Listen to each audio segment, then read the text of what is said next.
You are listening to The Tatiana Show. This show may contain adult content, language, and humor and is intended for mature audiences. If that's not you, please stop listening. Nothing you hear on The Tatiana Show is intended as financial advice, legal advice, or really anything other than entertainment. Take everything you hear with a grain of salt. Oh, and if you're listening to us on an affiliate network, the ideas and views expressed on this show are not necessarily those of the network that you're listening on or of any sponsors or any affiliate products you may hear about on this show. Now that that's squared away, let's start the show. Hey there, it's time for the show, The Tatiana Show, where you make friends and talk life and crypto. If you have a project that needs reliable cryptocurrency data, check out blocktap.io. Blocktap.io is a universal cryptocurrency API. You can get historical prices for Bitcoin and other digital assets that you can use to build charts and do market analysis. Blockchain data is also indexed so you can get transaction statistics, address balances, and more for Bitcoin and other networks. Blocktap.io is free for personal use, and you don't even need to create an account to access the API. To get started, try some of the example queries on the homepage at blocktap.io. Hello, everybody, and welcome to the Tatiana Show. We have a special episode for you today brought to you by Vaultoro and also by Salt Lending. And we're going to be talking with our friends over at PorcFest. Patrick's going to give us a quick update because it's next week.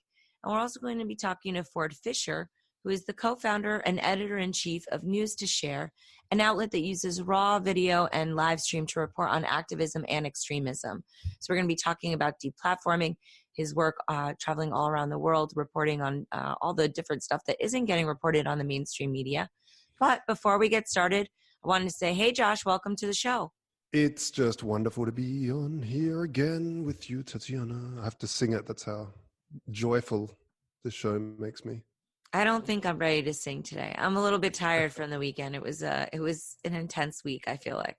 Oh, man, I had such a great week last week. I mean, apart from being sick for the last 3 days or 4 days. But before that, we had the Lightning Network Hack Day in Munich. I went down there. We sponsored and live streamed the whole thing. So if anybody wants to check out all the amazing work that independent hackers are doing, building on this technology, go and check it out at fullmode.lightning.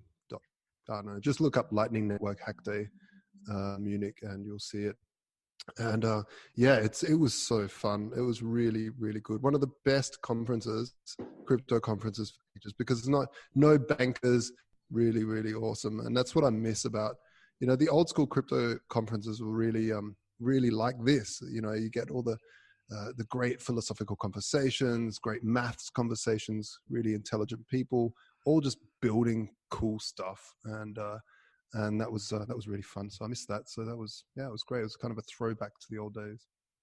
Cool. So what's going on with Vaultoro right now? I mean, you guys have been preparing for V-Gold too. I have V-Gold. I have a question about that. I don't remember what it is, but I'm going to have to fork it over to you next time. I've been thinking about stable coins. But what's the latest over at Vaultoro? Oh, well, we've been building Vaultoro 2.0. As for all our listeners that don't know, we've been around since, we started building in 2014, launched in 2015 for people to trade between Bitcoin and physical allocated gold as a stable coin without a coin. You could just swap into it, and it's always been fully insured, fully audited, held in one of the largest and most secure vaulting facilities in the European sector, which is in the European Economic Zone in Switzerland. And so that's when you look at something like Tether, it's not insured, not audited, or anything like that. So it's a really nice way to hold your value when Bitcoin goes up. And so, Vaultoro 2, though, we're going to add some more coins because for the last 5 years, it's just been Bitcoin and gold pair and people trading in and out of those two. But Vaultoro 2 is beautiful new interface. I'm really looking forward to launching that. Yeah, so are we. We're happy to have the support of Vaultoro on the Tatiana Show. Before we get started, though, I wanted to make sure that we gave a thank you to our other sponsor, Salt Lending. So Salt offers cash loans collateralized by Bitcoin and other cryptocurrencies. Getting a loan through their online platform is easy. There are no income checks, no credit checks, and no origination fees. During the life of the loan, Your crypto assets are locked in deep cold storage and protected by a robust multi-signature process. Wow, that dog wants to get in on it. Yeah. Your assets are 100% insured. You can pay back as much as you want, whenever you want, and wrap up your loan at any time. There are no prepayment penalties, and once your loan has been paid back, your assets are returned to you in full. Visit saltlending.com to sign up for an account and start exploring your options today. saltlending.com. So thank you for them for sponsoring us. Also, our friends over at blocktap.io. And Voltoro. So we've got a lot of love at the Tatiana Show, but let's get started. So before we bring on Ford, I wanted to make sure that we had Patrick on because this year I can't make it out to PorcFest, but it's my favorite conference of the year, or definitely in the top 5 for sure. And it's all the way up in New Hampshire, so it's a little bit far away, but it's been around forever. And yeah, Patrick, thanks so much for joining the show. Hey, Tatiana, I appreciate it very much that you're having me on to talk about PorcFest. Really excited about this event.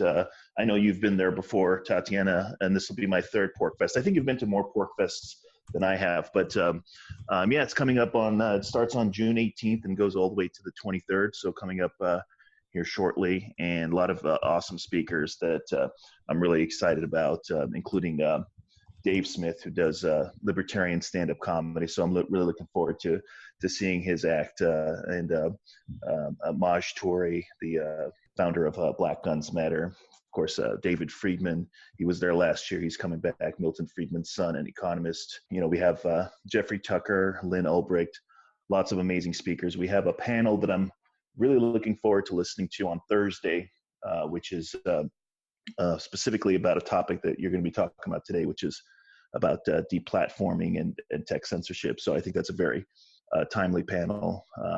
Naomi Brockwell is going to be on that panel as well. And Tone Vase is going to be there. They're going to be discussing the future of Bitcoin and what is unique about Bitcoin when it comes to an asset class. So really looking forward to it. It's always a great blast to go to PorcFest and see the speakers, meet them, hang out with a bunch of libertarians and anarchists. So it's always a fun time.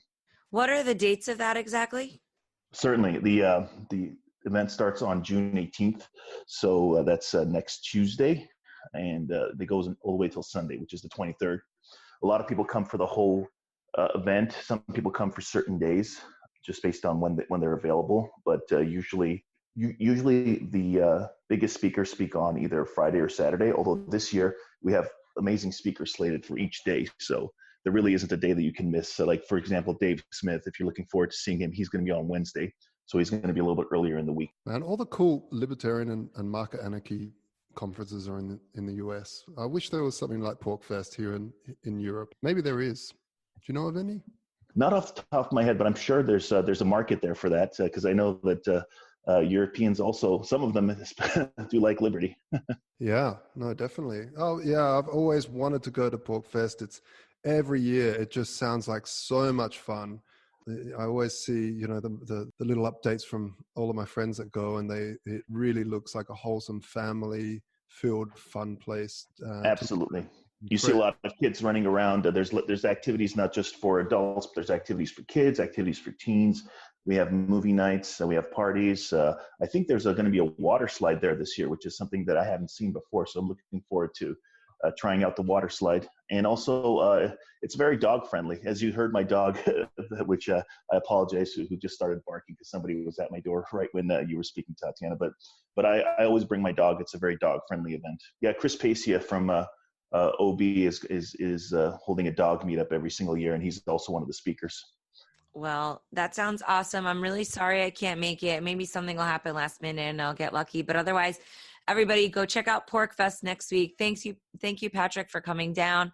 We really appreciate you coming on the show and telling people about it, and hopefully people can make it out there.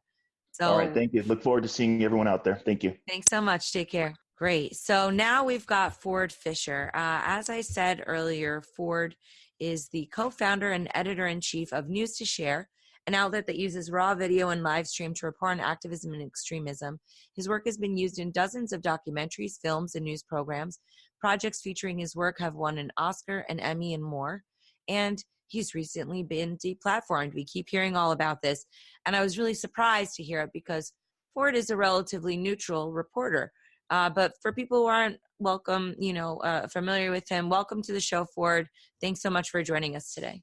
Yeah, thank you for having me. And the thing that I guess I'd sort of clarify to people is I have this distinction that I like to point out between objectivity and neutrality, right? So a lot of people look for kind of fair and balanced news in some way or another. And, the CNN solution, right, is they take some subject, they throw Don Lemon or Anderson Cooper or whatever between two talking heads. On one side, you have Rick Santorum representing the conservative viewpoint. And on the other side, you have some old Hillary Clinton advisor. And, well, we've got someone on the left and we've got someone on the right. So if we have the two of them argue with each other, then what you're left with is objective news, right?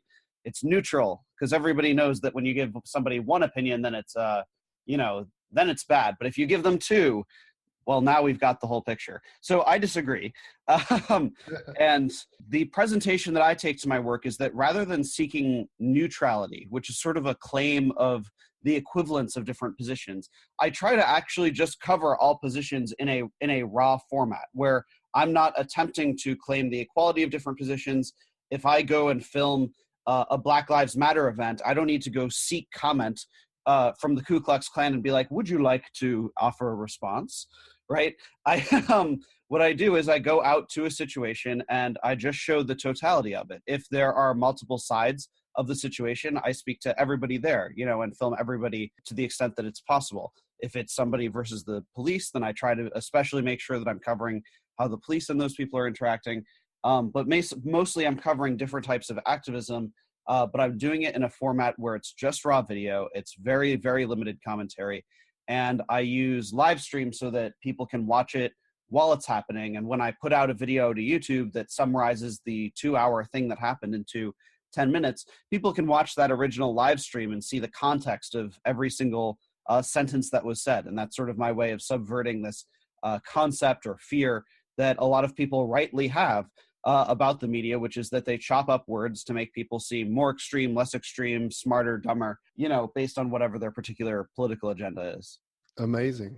And, the funny thing is nowadays we have so much media and you get these extreme moments and they're interesting. But what's the difference between reporting on something and advertising something? I think that's where this funny line is drawn, right? Advertising some ridiculously radical, maybe negatively radical or positively radical viewpoint might be seen as evil by YouTube and just shut it down. Yeah, so this is the exact issue that YouTube really has to reckon with. They've taken down several channels that deal with admittedly difficult subjects, right? So before getting into what happened to me, for example, there was a history teacher who had this has happened to several of them, but one of the more high-profile cases, which actually it was restored. So YouTube clearly has the technical ability to fix this issue based on public pressure, and they haven't fixed it for me. But for example, there was one history teacher who has a YouTube channel on which they have different just historical archive footage, and some of that includes Hitler footage. Their video was taken of Hitler. We can learn things from it, right? It's not literally advertising the philosophy of National Socialism to have old Nazi propaganda on YouTube. It is for the sake of historical understanding. We are able to understand and analyze how did World War II happen? How did the Holocaust happen? Those sorts of issues cannot be understood without having those original documents, as unsavory and as disturbing as perhaps they may be. So a literal history teacher's YouTube was taken down because he had Hitler videos on it, including, amazing, by the way, Triumph of the Will, which to many sort of cinematic experts was considered to be a very ahead of its time cinematic piece of work. It was basically considered Hitler's it was styled as a documentary, but obviously it was a piece of propaganda, but it's considered one of the most kind of prolific pieces of propaganda ever made in history. Again, YouTube took it down. So YouTube claims to not understand or presents itself as not understanding the difference between content that is meant for analysis and understanding of difficult issues and hateful content, and then the hateful content itself. So in my particular case, YouTube demonetized my entire channel 6 minutes after deleting outright deleting, not just saying you have to be 18 plus to watch, not just demonetizing. They outright deleted 2 of my videos, and then 6 minutes later demonetized the whole account. The 2 videos were, the first one was at APAC, which is the American Israel Political Conference. It is, for context, this is the same conference that Ilhan Omar has been called anti-Semitic because she has said, things about it related to its influence over foreign policy. And it tends to be a controversial situation every year in DC. So I've covered counter protests to probably 3 or 4 APACs. In the 6 years that I've lived here in DC. There was a situation where some pro-Palestine protesters marched over to APAC, and then APAC attendees came out and were arguing with the pro-Palestine people, kind of the classic exercise in democracy. My position's correct. No, my position's correct, and yours is wrong. That kind of thing. Then somebody shows up with a different idea. Someone shows up basically denying the Holocaust. And what I thought was really interesting is that both of the 2 other sides that had been at each other's throat all day actually came together and started arguing with the Holocaust denier. So the Zionist and the pro-Palestine people were together saying, no, you are wrong, to the one guy who showed up to claim that the Holocaust did not happen. And so I had a video that said Holocaust denier, and then whatever the guy's name is, confronted at APAC. It was a video about him being confronted. It was not a video proclaiming Holocaust denial, right? And so Holocaust denial, the way exactly that YouTube's new community standard reads is it says content that denies history or mass casualty events or something. So I believe YouTube is saying now, and not a week ago, what is banned is content that purports that this or that some historical event or some tragedy like a mass shooting, that it didn't happen, right? That kind of conspiracy content or whatever isn't allowed. Obviously, I am not a Holocaust denier, right? Literally, my footage has been used in the 25th anniversary DVD of Schindler's List. If you go to Best Buy and buy the Schindler's List on DVD, my footage is in it, in the special features. Right. So this is content that really matters to these people, and it helps understand, in my opinion, it helps understand the exact issue of Holocaust denial. What YouTube is basically engaging in is Holocaust denialism, where they don't want us to talk about the people who do that thing that they are trying to get rid of. The other one was that I filmed a protest in front of the Lincoln Memorial 2 months before Charlottesville, that I have claimed to many documentarians and researchers, and they have tended to agree with me after I present the evidence of this claim, that I think that this rally basically led to Charlottesville, that it was sort of a prequel to Charlottesville in a way. The DC police protected them very well, so there was no violence, and it's not very well heard of. But basically everybody who was slated to speak at Charlottesville spoke at this event, and I published raw footage of speeches of basically the prominent people who were there, such as Richard Spencer, for example. One of the speakers was named Mike Enoch. He did a speech where he basically claimed that the word diversity means anti-white, which I don't think most people in this country agree with that claim, but I think it's crucial to document what these alt-right people think, right? And so when people look at Charlottesville, they can say, where did this come from? And that speech was taken down sort of purportedly for the same reason. And again, what YouTube claims not to understand the difference between is content that in itself is racist, and then content that is documenting people who they would consider racist on the basis of we need to be able to analyze and understand what's going on. It's a really interesting conundrum, really, isn't it? Because we have a platform here who has the ability to censor, yet they have to do something because they've got this ability. But where do you draw the line, and how do they draw a line? If you were in charge at YouTube, how would you deal with it? Because you can't physically look through every single video. It's impossible. There's just too much content. It is a really, really complicated conundrum. I think that if you asked the most ardent free speech supporter, the simple solution would be that all content that in itself would not violate any laws. So think of YouTube as a public square, right? And then any content that doesn't in and of itself violate laws is allowed to stay. So if the content is something that would be considered a real threat, then you can take it down. And if it's just saying things that are mean, but that you essentially could go into public and yell and no one would arrest you for yelling it, then that it would have to stay. So that's sort of one point of view. The spectrum of points of view goes all the way to, well, YouTube is a private company. They can take down whatever they want. And the way that Jack Dorsey, actually, of Twitter, who sort of has faced the same issue, has described it is Jack claims that he has sort of this kind of utilitarian view of it, where he often says, well, I'm trying to protect free speech to engage in conversation for the greatest number of people. And so Jack claims that essentially if he allows certain types of speech on Twitter, then other people will feel uncomfortable being on Twitter. And so he actually is trying to get the most speech by taking away the bad seeds that hurt the conversation, which I think is an interesting argument. It is certainly not a argument in the spirit of the First Amendment or free speech, but it is a private company.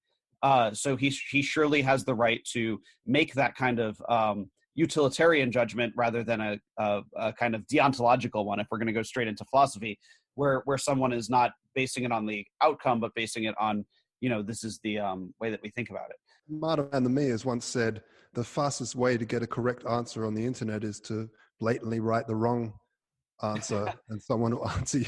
Sure. Will, right? So if you do have an opinion about something, I think it promotes conversation more than rejects it. And indeed, that's why I cover these events. If I believed that me covering political activism was going to spread the message of every political activist who I covered and strengthen them effectively, then I wouldn't be out there covering every single side, right? I've shadowed Antifa and filmed them do press conferences. I've shadowed, hardcore neo-Nazi groups and also filmed at their events. I'm trying to document, and I think that serving the truth of the matter, people understand what's going on. I think that that's valuable to all sides, and as opposed to the idea that it would prop up one side or another. If I only would film activism that I think would be propped up, then I'd only film things I agree with. And frankly, I probably disagree with a lot of the people who I cover very strongly. But it's almost for that exact reason, so that if someone disagrees with them, then they're able to interact with the content, criticize it, or license it from me to put in a documentary where they spend 2 hours railing against the person. And I'm happy to kind of invite kind of all people into the conversation. For me, I think that, more speech is probably the thing to do. The thing that I think unequivocally, whether you go at it from one side or another about what YouTube should do as the policy, what YouTube really, really needs to do is hire more human beings to look at and research the subject. My feeling, my prediction of the way that YouTube dealt with this is I think that they had a rushed rollout. It was always moving in this direction of greater censorship, of wider community standards, and taking down independent platforms. But frankly, I think that they messed up. They took down a history teacher, which frankly, I have to think that if they made a really calculated decision about it, they probably wouldn't have done that. And similarly, in my case, I think the amount of controversy that's come out of it, where I've literally had both Ben Shapiro speak out in favor of me and actual Antifa groups speak out in favor of me, like nobody wanted me taken down, and I don't think any reasonable person would support it. And to that end, I kind of feel like YouTube didn't do the research to understand what the purpose of my content is. Maybe they spent 3 minutes interacting with my channel and said, oh, we saw, a dozen videos dealing with racists, so this is probably not a good channel. Let's kill it. And to be clear, the channel is still there. 2 videos are down and the channel can't make money anymore. So what are you going to do? Well, so far, it's been interesting because I don't engage in activism per se, other than journalism, right? Journalism is sort of just activism for truth in a way, right? I just try to film things and put it out there, and I don't inject my personal opinion into that. But I've learned a whole lot about activism along the way. And the biggest thing I've learned that actually works, because I've filmed a whole lot of activism that works and a whole lot of it that doesn't. The biggest thing I think actually that works is building coalitions.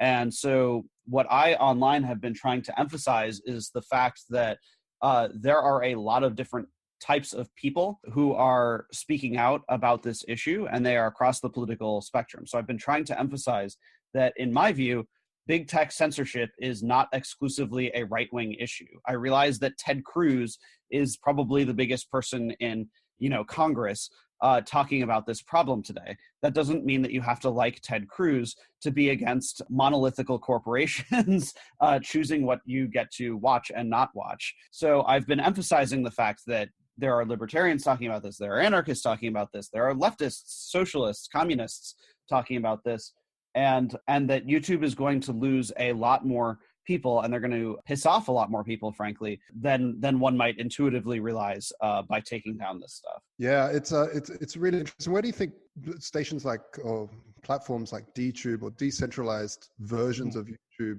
come into play? Because they basically have no ability to censor. What I think the ability comes down to community downvoting certain content. So if someone starts putting up child pornography or something totally obnoxious or evil like that, then it would just be quickly downvoted to never be seen again. Do you think that might be a solution? Yeah, okay, so I've a couple of thoughts. First of all, I do have an account on Minds, which is an alternative social media platform for the exact sake of fighting censorship. And I actually really like what they've done, where they do have community standards that are more or less in line with what I described as kind of the most, in the traditional sense of the word, the most liberal, which is to say that basically only content that they don't like is what could be considered pretty much illegal. So like actual threats of violence. They don't have a policy on hate speech per se, but if somebody says, something specifically threatening violence, then they'll take it down. Or if someone was to post, like you said, obscene content involving children, then they take it down, whatever.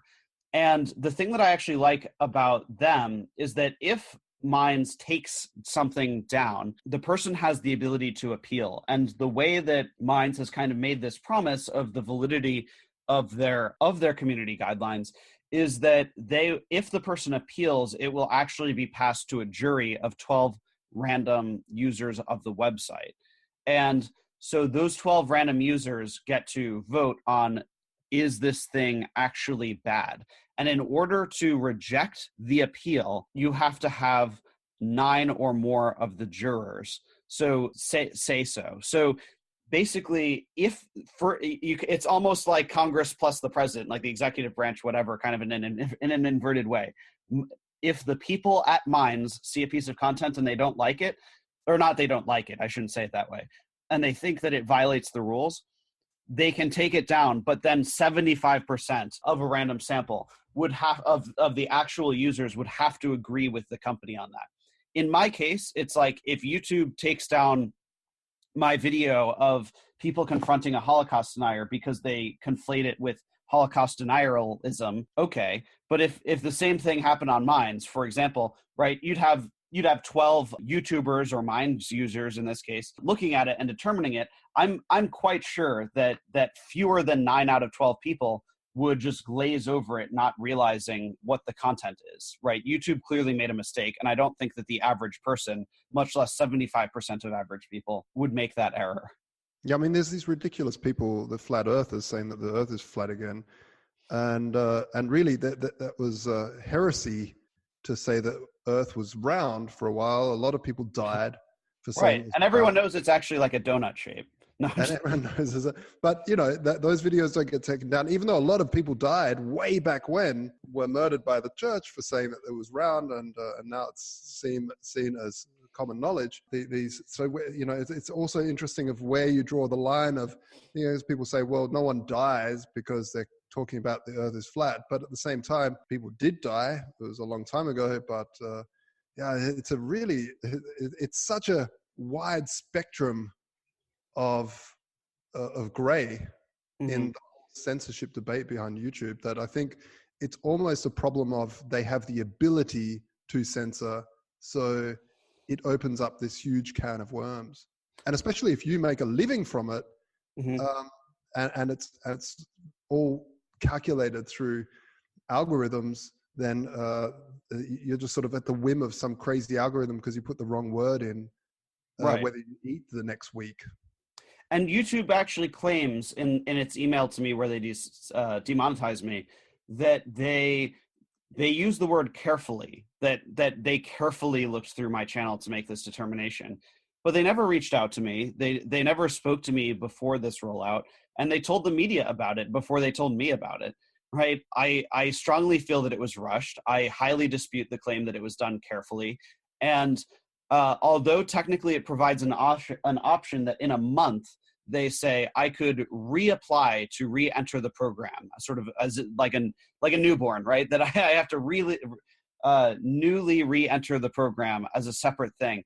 But there's no appeal to what they did to me the first time. And they said their hope is that the reason that they write that there's this like month period before you can even ask again is that they want me to go through the channel and remove any other possible offending content. Right. And the problem is I don't know what they would consider that. What I'd really like is for somebody at YouTube to call me and give me an exhaustive list. And if they have some particular standard, like a disclaimer, for example, I'd actually be okay if they told me this is what they wanted. I'd be okay with including in the video descriptions, this content has been recorded for the sake of news video analysis. It is not an endorsement of the content in it and should not be taken as such. Because that's a factual statement, I'd be okay with basically adding that to the description of a YouTube video if it would help them. They haven't given me any such guidance. They've basically implied things are still wrong with your YouTube channel. You have to fix it, and then maybe we'll put it back. And the problem is, honestly, I'm not particularly willing to self-censor in that way. If they're going to take down my content, it's on them. I'm deeply hesitant of the idea that we should be taking down our own work in fear. And so I tried to push the envelope. On Saturday, I went to a protest that I was going to be covering anyway, but I intentionally pointed out on Twitter and tagged YouTube when I posted it because I want to see where they're going to take this. So I covered on Saturday a rally against illegal immigration. Okay, so this is, well, I guess what you might say, like what you would assume would be a pretty hardcore MAGA rally.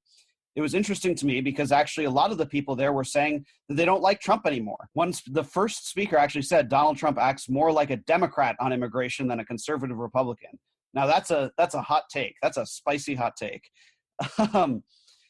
But as it went on, I thought that it was very fascinating. A Republican elected official spoke, so clearly newsworthy. And that elected official has been on the phone for a half hour with Donald Trump fairly recently. So these are important people to be covering. The organizer of the event, though, referred to Trump as a tyrant because he allowed, quote, the invasion of the border to come. YouTube's new policy says that immigration status is a protected class. You're not allowed to incite violence or demean or claim the inferiority of protected classes. That includes immigrants, says YouTube. This organizer, well, a lot of the people at this event were saying deploy the military against them. That's violence. But additionally, the organizer said, and I quote, I'm going to be clear that I'm quoting, he said, Mexicans or people of Honduras or Guatemala, they have no morals.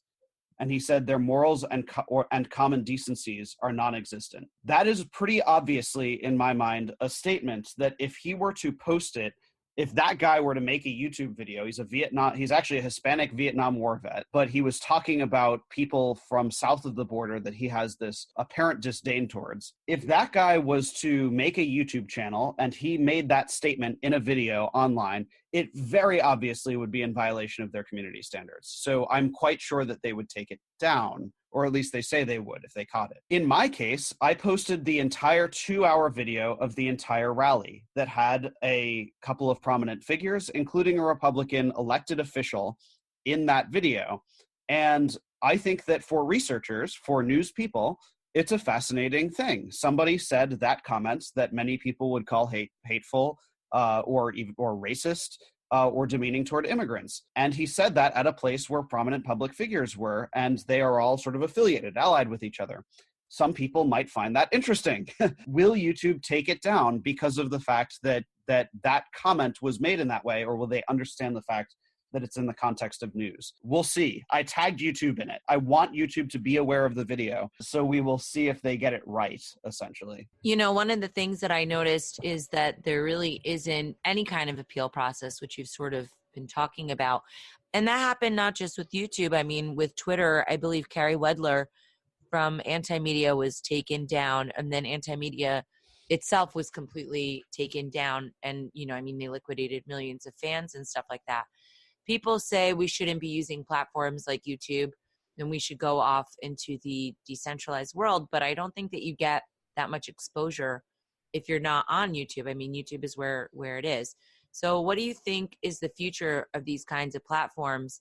And if there's such censorship and it seems like the noose is being tightened around our necks, will we be able to exit in time? Will people be able to transition to something that is uncensored before things become even more controlled? I personally really like the idea of diversification. So like some people say, oh, YouTube is doing this to Ford. I'm done with YouTube. I'm deleting my account. You will never escape Google, right? As a corporation, right? So YouTube is part of Google. You can search, look at the source code of almost any website you're on and just start to, Command F and type GOOG.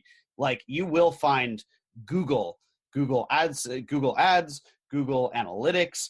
You will find Google basically in everything you do. So just trying to leave Facebook and Google and Twitter is not going to work. I like the idea of diversifying. So I've added Minds.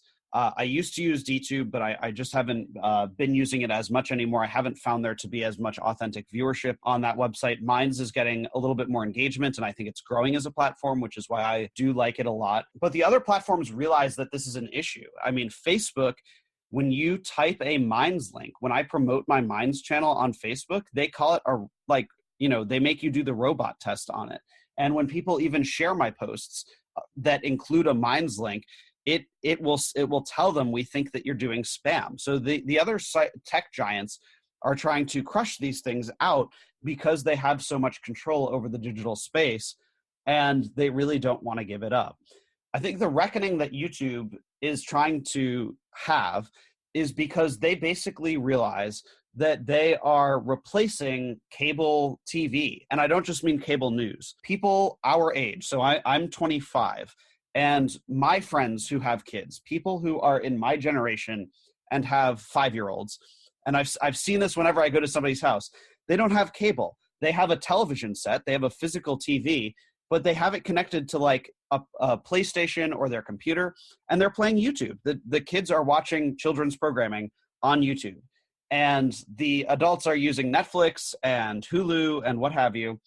And so YouTube is trying to become this kind of replacement for cable. And the sad thing is that the origins of YouTube were so powerfully democratic, or perhaps even, dare I say, anarchist, right? The idea was that anybody was supposed to post whatever they want. It was supposed to be this democratization of media where I have just as much power as those big giants, that CNN gets to say whatever it wants on TV, but I can take a video of myself with my ideas and put it on the internet and then let people, see it and judge it for themselves. That was an amazing and beautiful invention on YouTube's part. And it seems like they're trying to turn into the very thing that they were replacing. And I think in the process of that, they are filtering out the riffraff. I think they're trying to get rid of basically whatever doesn't go along with that basic vision of what will turn us into the corporate giant that replaces every other type of entertainment that's available. How much do you think those, the New Zealand event had to do with the change in attitude towards more and more censorship? Because, things like that are just impossible to censor because they were live streamed. Yeah, New Zealand is really difficult. And I think the interesting thing about New Zealand is that there are disagreements over how that live stream managed to happen for so long. So I have, in the context of for my news reporting, right? So I spoke a couple of times on I-24. I did on-air in-studio appearances. That, to people who don't know, that's actually an Israeli television station, but they have a studio in New York, which is the city that I was in on that particular day, and they sort of used me as an expert on political extremism and white nationalism and things like that, which was obviously relevant that day. So I watched that shooting video. I didn't watch it live. I watched a recording of it after it happened. It is kind of appalling to me, actually, having watched it, that it didn't make it so far without Facebook taking it down. The shooter, after shooting up the mosque and then exiting, and he hurts other people outside the mosque, and then he starts driving away, and in the car he fires a couple of rounds like through the window, kind of at nothing. And then as he continues driving, he looks at his phone, I think he was using a GoPro connected to his phone. Like the phone is what's broadcasting it to the world. And he kind of looks at it and says like, what the hell, or something. And then it stops. So it looks like Facebook shut it down remotely, but like after the massacre had occurred. How many minutes was it? If I don't have it in front of me, of course, but if I had to guess, I think it was about 20 minutes. And so the first 4 minutes are kind of him driving around with like with a couple of guns like in the seat next to him, and it's like, okay, fine, I'll give you Facebook a free pass on that. But like once, because it's like, you don't know, I mean, you know, people live stream themselves shooting all the time, right? I was sponsored by a bulletproof vest company. I've live streamed myself shooting targets that have a bulletproof vest on them to demonstrate the fact that the vest works. So live streaming that includes guns, not necessarily bad. But once that person walks into a mosque, okay, we have a problem. It was surprising to me that Facebook didn't take it down. And Facebook later claimed, well, we didn't get any reports about the live stream like while the shooting was happening. And Jared Holt, who is a reporter at Right Wing Watch, and people can certainly agree or disagree with him. I realize that he's kind of controversial in this exact subject we're talking about related to deplatforming, but he says that he actually did watch it live and that he reported it to Facebook while it was happening, and that they did not receive or do anything about that report sort of in time. And so he disputes Facebook's claim that they didn't know. So there's this issue where, because of that shooting, people are saying, well, all these websites, they need to be able to act really fast, right? A live stream is in progress. They've got to be able to remotely shut it down with moments notice. But at the same time, that exact instinct screws over people as well. When I was live streaming from Unite the Right 2 in Washington, D.C., and to people who don't realize, this is the anniversary rally of Charlottesville. 1 year after Charlottesville, Jason Kessler does a new one. I live streamed that beginning to end, right? I shadowed them through the metro to see the process of them being escorted in, and then filmed all the way as they marched to the White House, as they gave their speeches at the White House, and then as police escorted them away. The whole thing, beginning to end. But I had to start a part 2 of the live stream because Facebook remotely shut down my live stream in progress while it was going on. And like from somebody sitting there was able to turn off my live stream while it was happening, which is very scary that one person has the ability to click a button and make that happen. Because in my case, I was covering actual news. C-SPAN was live streaming the same exact damn thing.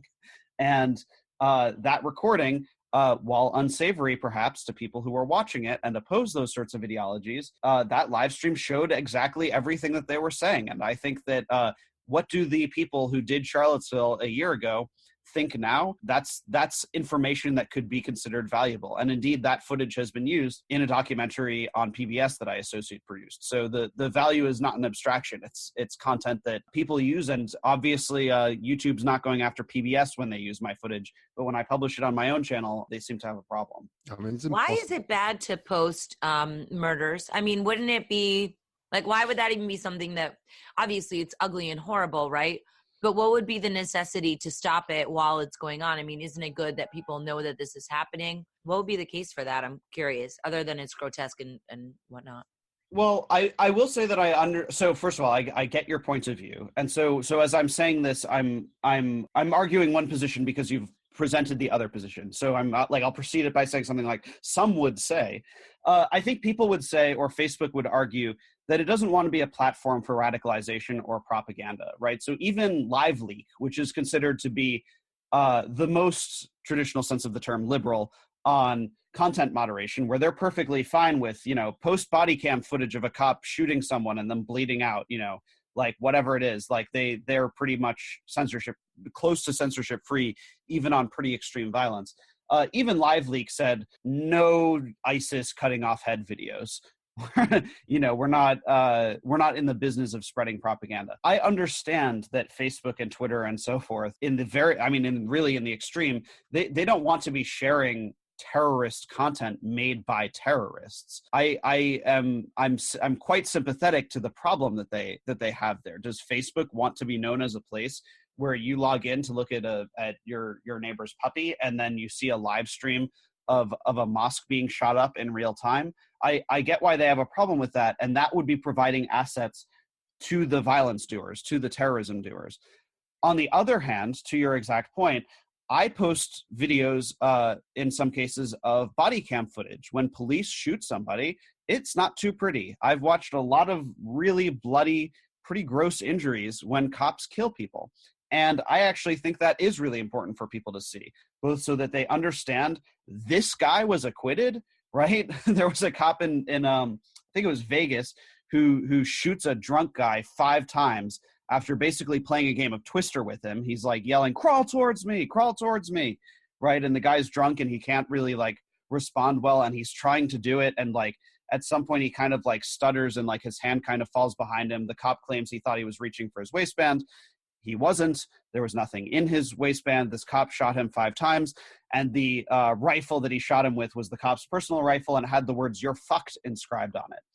I think that's valuable video, actually, right? Facebook actually didn't take down that video. I posted that, and they ruled it 18 plus. You've got to click a button that says I'm willing to watch the violent content, and I'm more or less okay with that particular restriction. So I think there is a fine line, and I think it's complicated. I understand why propaganda video, including that kind of violence, the social media sites don't want on it, but that also doesn't mean that you can't rid yourself of all violence. On YouTube, I have my Charlottesville footage, which includes basically footage of a woman being murdered. And that's tragic. Again, it's been used in many documentaries, but I even have the support of that woman's mom. In this YouTube issue, Heather Hare's mother, Susan Bro, wrote that basically she condemned YouTube and said, "What we need reporters to have democracy."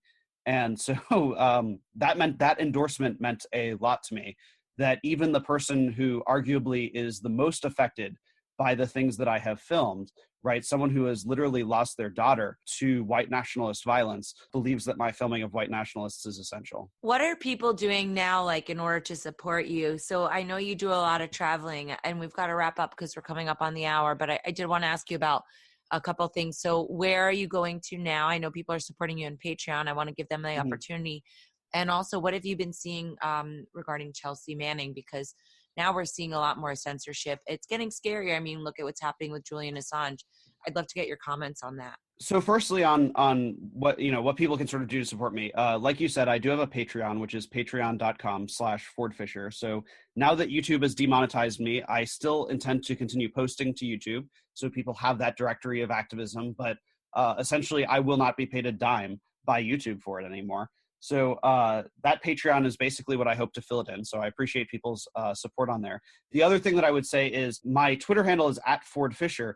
Go tag @Team YouTube and tell them to reinstate @FordFischer's monetization. And the specific thing that you should tell them is that my work is valuable audiovisual documentation of newsworthy events for the sake of analysis, for the sake of critical analysis. You can word it however specifically you want, but basically that theme is what you need to tell YouTube for them to understand it, because they claim that they understand that distinction and that creates an exemption, and they obviously failed to enforce that. But reminding them of that would make a difference. Tell YouTube on Twitter, tell YouTube that @FordFischer, his channel, News2Share, is for the sake of news and critical analysis. Okay, on Chelsea Manning. So I've spoken to Chelsea both times now that she was headed into jail because she refuses to testify to a secret grand jury about Julian Assange. Chelsea has done dozens and dozens of hours of interviews, testimony pertaining to her own trial back when she was tried in 2010.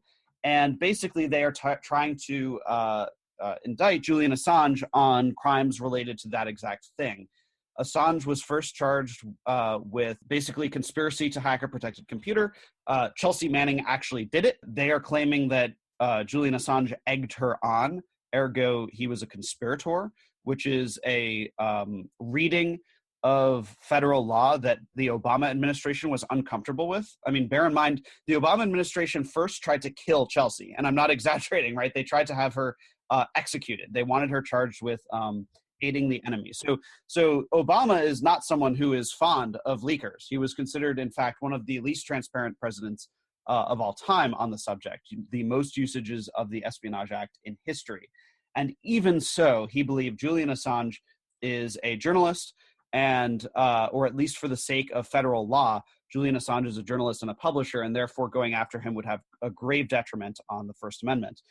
Trump, although he said, I like the Wiki-Leaks, he doesn't feel that way anymore. So the Trump administration is now going after Assange.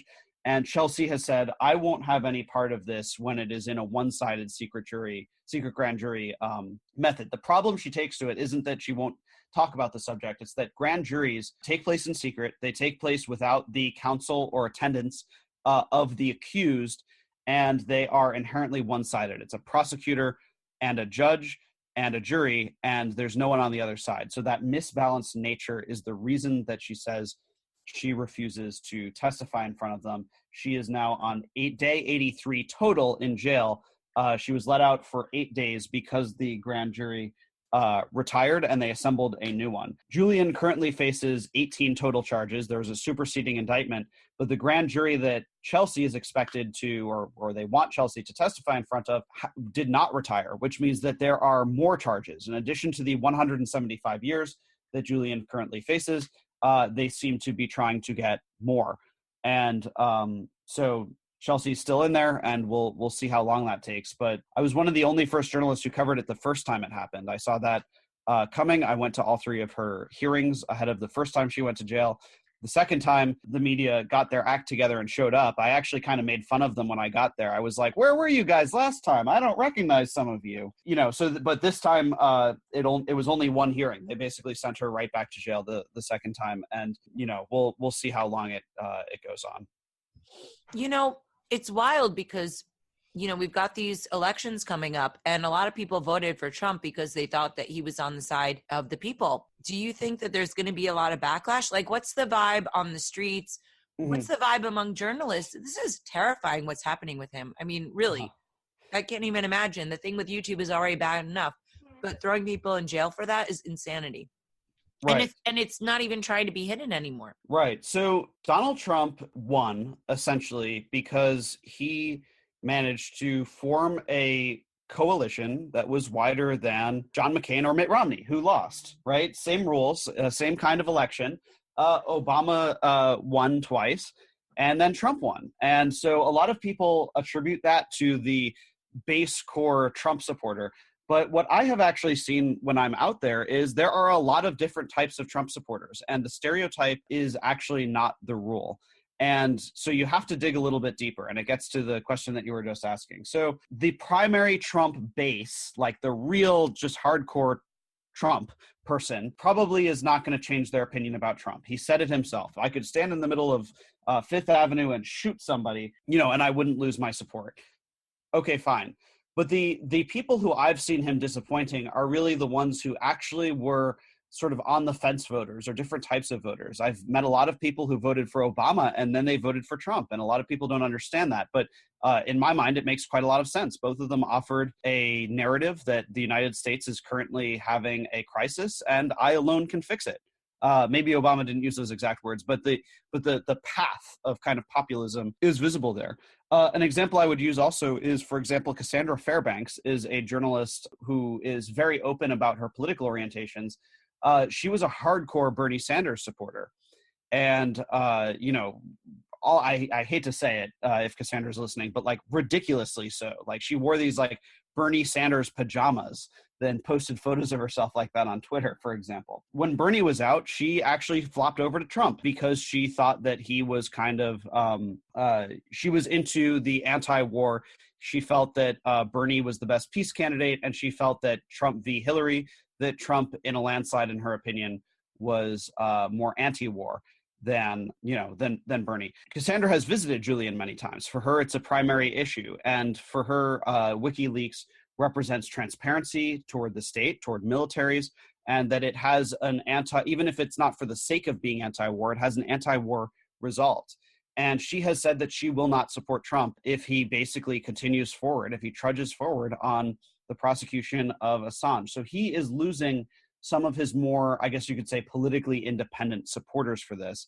I think the political blowback will mostly be along those margins, right? If you have people who would consider themselves libertarians who supported Trump, if you have people like that, independent kind of lefties who supported Trump, those sorts of odd kind of hybrid voters or crossover voters, I think, are mostly the people who are threatened by Trump doing this. But do you think that the journalists themselves are noticing? I mean, it seems like the mainstream media is just like, oh, Assange, he's bad. Don't they realize that that has a big threat on them all? I mean, there has been some pushback. So it seems like really the people who don't like Assange are like the neocon establishment, right? So if you ask like John Bolton, if you ask, I mean, really like the State Department is now led by Mike Pompeo, who's formerly CIA, right? I don't think that there's a whole lot of compassion from many of Trump's advisors towards Assange, even if Trump himself used to purport to be in favor of what WikiLeaks had to offer. He said, I like the WikiLeaks. I love those WikiLeaks. Like he says these things kind of in these sort of ridiculously simple fashions, but I don't think that most of his administration feels that way. The media have mostly actually, I've been somewhat impressed at the independence of even some reporters on MSNBC. I would not characterize myself as a fan of Rachel Maddow, for example, but I saw that she's someone who pushed the Russia thing big, but she actually said, with respect to Assange, that in her opinion, she thinks Assange is like, I think she used the word disgusting or something like that. Like she hates him and basically his personality and more or less what he stands for. But even on top of all of that, she actually said, but this prosecution has implications for all of us, that the way that most censorship, that freedom can be lost is you first do it to the person who is the most detestable, right? A lot of people really, really don't like Assange. And so if they are going to have a test case of using the Espionage Act against publishers, a good first one to do that on from the state's perspective would be somebody who doesn't get as much support from the political left wing that is supposed to care about freedom of the press and so forth. And of course, I don't think that that's exclusively a left-wing issue, but I'm describing, again, in a way the government is doing what I said earlier, which is trying to form a coalition, right? They want to get the person who, the military-industrial complex sure doesn't like Julian Assange. The neocons sure don't like Julian Assange because he sort of exposed war crimes.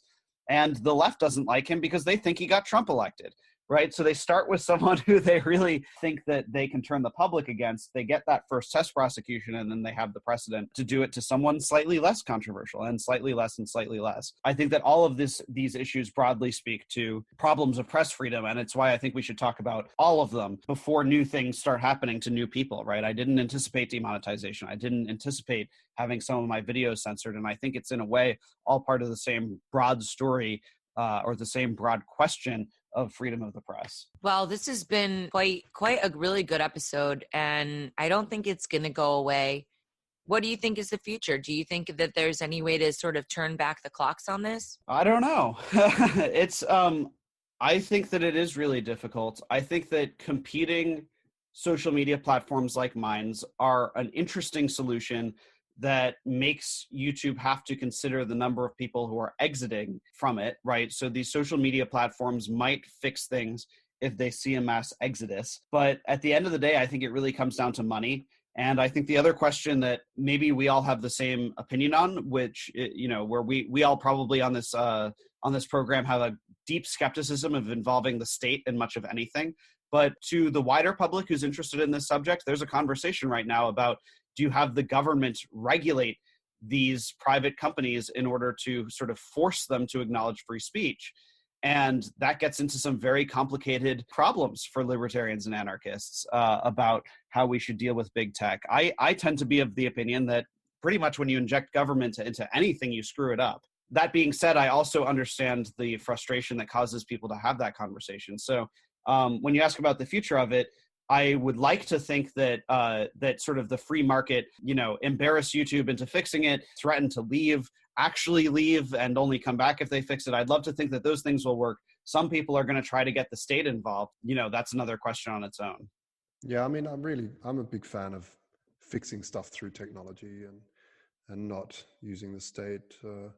Trying to find better ways to deal with abhorrent content, whether that's upvoting, downvoting, some of the systems you said before of community arbitration, but having government come in, you just get more corruption, because they want you to see what they want you to see, and that's the problem. And it's always been the problem. It'll never go away. Even if you give the power to some great government who's fantastic in your eyes, it's only a matter of, well, in the United States, 4 years or 8, until someone new comes along and might abuse the powers that's been given. So I think technology is the way to go. Build solutions rather than legislate them. Awesome. Well, thanks so much, Ford, for joining us today. One more time, where can people join you and watch your content and support you? Yeah, so my outlet is called News2Share. It's news, the number 2 share. I do have news2share.com, but people mostly interact with me actually through social media. So on Facebook, it's called News2Share. This is spelled the same way. On Twitter, I am at Ford Fischer, FORDFISCHER. On Patreon, patreon.com/Ford Fischer. On Minds, also at Ford Fischer. And then on YouTube, it is called News2Share. So like I said about diversity of mediums, I mean, really the way to make sure that you keep up to date with my content is to follow me on every single thing, if you can possibly do that. And then if they throw me off of one, I'll raise hell about it on all the rest. Well, keep fighting the good fight. I really support you. Everybody, I encourage you to check out Ford and his work. Also, if you're in the East Coast and you want to go and have a lot of fun with a bunch of interesting people, go up to PorcFest. So thanks again for Patrick for coming. Quick thank you to our sponsors, Salt Lending, of course, Voltoro. We've got Josh, our very own Josh, and we've also got blocktap.io. So please go check out those websites. And if you want some content that's a little bit different, go check out proofoflovecast.com. That's my new podcast about crypto and relationships and personal development with Stephanie Murphy and Lauren Kasovitz, or check out old Tatiana Show episodes at thetatianashow.com. Thank you so much for listening today. Thanks everyone for coming on, and we'll see you next time. The Tatiana Show is on Tuesdays. This episode of The Tatiana Show is brought to you by Voltoro. Voltoro is a gold hedging solution for the crypto community. One of the challenges of investing in cryptocurrencies is dealing with volatility. Keeping a diversified portfolio is a key to healthy returns. I keep about 10% of my crypto assets in gold using Voltoro. Voltoro allows me to open a gold wallet in seconds, where I can trade easily with cryptos and gold. What I like about using Voltoro instead of Tether is that the gold in my Voltoro wallet is insured, audited, vaulted in Switzerland, and unlike fiat money, gold has increased in value for the last 20 years. Visit Voltoro.com and start today. That is vault, like a gold vault, and oro, which is Spanish for gold. Voltoro, ole!